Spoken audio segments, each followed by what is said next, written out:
impeachment case na kasalukuyang dinidinig. At precisely, arguments for or against should not be debated by us alone. Kaya nga po't inuulit ko yung posisyon ko na respetuhin natin ang due process at bigyan yung parties ng oportunidad madinig at oras, panahon, isumite yung comments sa isyung ito. Sa totoo lang po, ang proper pleading ay motion to quash. Pero hindi naman po ito ginagawa ng Senator Judge.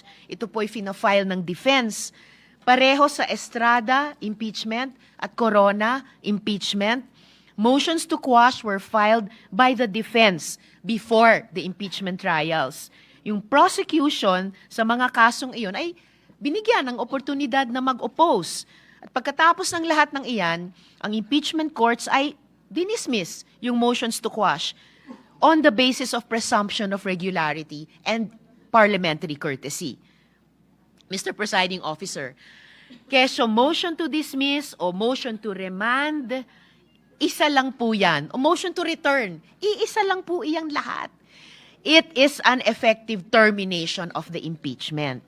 That's it. Salamat po, Mr. Presiding Officer.